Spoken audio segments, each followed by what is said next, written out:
One of the 12, who was called Judas Iscariot, went to the chief priests and said, "What will you give me if I betray him to you?" They paid him 30 pieces of silver. And from that moment, he began to look for an opportunity to betray him.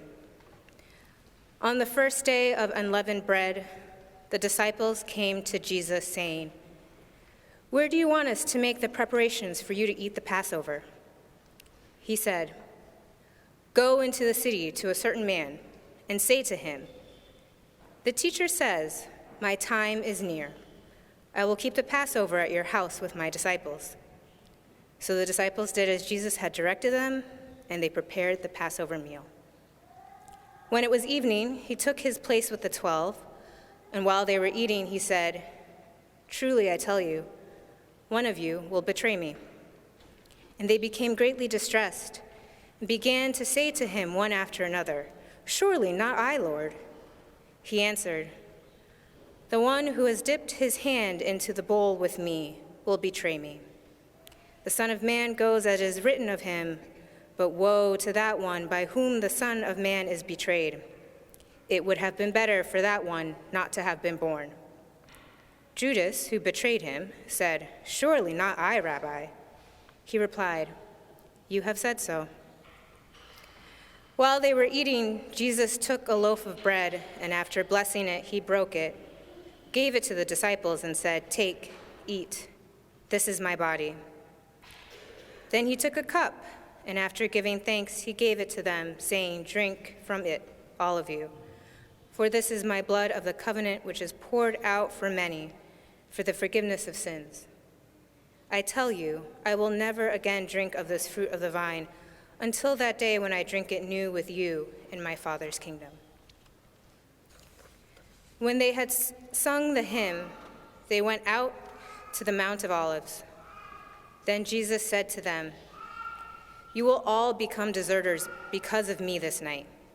For it is written, 'I will strike the shepherd, the sheep of the flock will be scattered.' But after I am raised up, I will go ahead of you to Galilee." Peter said to him, "Though all become deserters because of you, I will never desert you." Jesus said to him, "Truly, I tell you, this very night before the cock crows, you will deny me 3 times." Peter said to him, "Even though I must die with you, I will not deny you." And so said all of the disciples. Then Jesus went with them to a place called Gethsemane, and he said to his disciples, "Sit here while I go over there and pray." He took with him Peter and the 2 sons of Zebedee and began to be grieved and agitated. Then he said to them, "I am deeply grieved, even to death. Remain here and stay awake with me." And going a little farther, he threw himself on the ground and prayed, "My Father, if it is possible, let this cup pass from me. Yet not what I want, but what you want." Then he came to the disciples and found them sleeping. And he said to Peter, "So you could not stay awake with me 1 hour? Stay awake and pray, that you may not come into the time of trial. The spirit is indeed willing, but the flesh is weak." Again he went away for the 2nd time and prayed, "My Father, if this cannot pass unless I drink it, your will be done." Again he came and found them sleeping, for their eyes were heavy. So leaving them again, he went away and prayed for the 3rd time, saying the same words. Then he came to the disciples and said to them, "Are you still sleeping and taking your rest?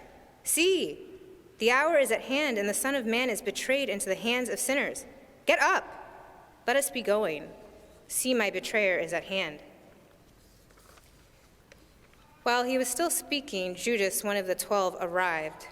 With him was a large crowd with swords and clubs from the chief priests and the elders of the people.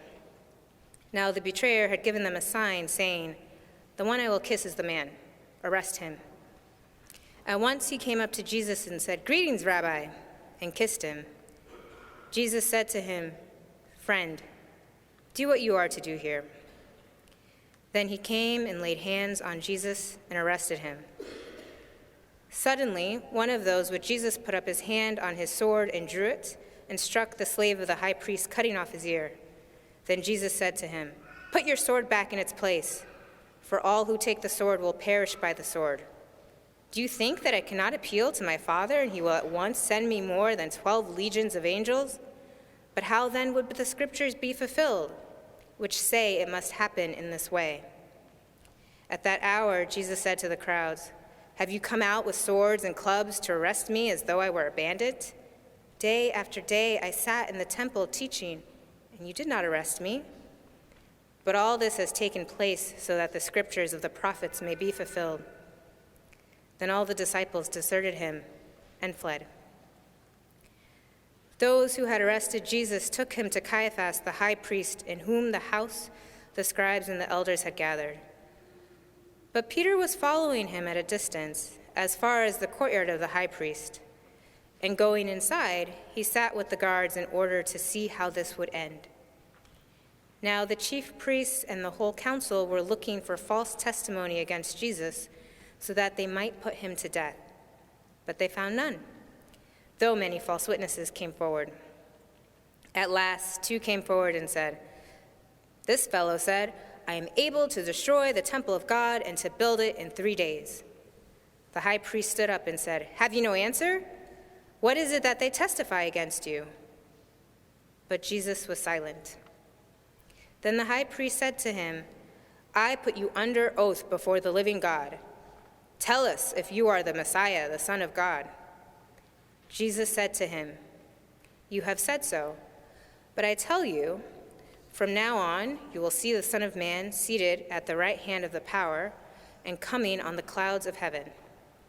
Then the high priest tore his clothes and said, "He has blasphemed. Why do you still need witnesses? You have now heard his blasphemy. What is your verdict?" They answered, "He deserves death." Then they spat in his face and struck him. And some slapped him, saying, "Prophesy to us, you Messiah. Who is it that struck you?" Now Peter was sitting outside in the courtyard. A servant girl came to him and said, "You also were with Jesus the Galilean." But he denied it before all of them, saying, "I do not know what you are talking about." When he went out to the porch, another servant girl saw him, and she said to the bystanders, "This man was with Jesus of Nazareth." Again he denied it with an oath, "I do not know the man." After a while, the bystanders came up and said to Peter, "Certainly you are also one of them, for your accent betrays you." Then he began to curse, and he swore an oath, "I do not know the man." At that moment the cock crowed. Then Peter remembered what Jesus had said, "Before the cock crows, you will deny me 3 times." And he went out and wept bitterly. When morning came, all of the chief priests and the elders of the people conferred together against Jesus in order to bring about his death. They bound him, led him away, and handed him over to Pilate the governor. When Judas, his betrayer, saw that Jesus was condemned, he repented and brought back the 30 pieces of silver to the chief priests and the elders. He said, "I have sinned by betraying innocent blood." But they said, "What is it to us? See to it yourself." Throwing down the pieces of silver in the temple, he departed, and he went and hanged himself. But the chief priests, taking the pieces of silver, said, "It is not lawful to put them into the treasury, since they are blood money." After conferring together, they used them to buy the potter's field as a place to bury foreigners. For this reason, that field has been called the field of blood to this day. Then was fulfilled what had been spoken through the prophet Jeremiah. And they took the 30 pieces of silver, the price of the one on whom a price had been set, on whom some of the people of Israel had set a price, and they gave them for the potter's field, as the Lord commanded me. Now Jesus stood before the governor, and the governor asked him, "Are you the king of the Jews?" Jesus said, "You say so." But when he was accused by the chief priests and elders, he did not answer. Then Pilate said to him, "Do you not hear how many accusations they make against you?" But he gave them no answer, not even to a single charge, so that the governor was greatly amazed. Now at the festival, the governor was accustomed to release a prisoner for the crowd, anyone whom they wanted. At that time, they had a notorious prisoner called Jesus Barabbas. So after they had gathered, Pilate said to them, "Whom do you want me to release to you? Jesus Barabbas or Jesus who is called the Messiah?" For he realized it was out of jealousy that they had handed him over. While he was sitting on the judgment seat, his wife sent word to him, "Have nothing to do with that innocent man, for today I have suffered a great deal because of a dream about him." Now the chief priests and the elders persuaded the crowds to ask for Barabbas and to have Jesus killed.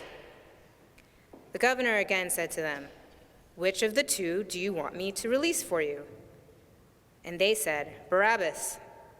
Pilate said to them, "Then what should I do with Jesus who is called the Messiah?" All of them said, "Let him be crucified." And then he asked, "Why? What evil has he done?"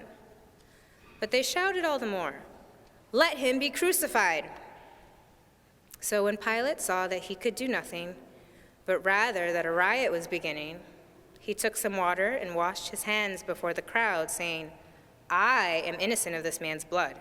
See to it yourselves." Then the people as a whole answered, "His blood be on us and on our children."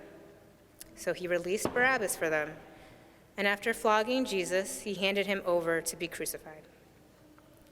Then the soldiers of the governor took Jesus into the governor's headquarters, and they gathered the whole cohort around him.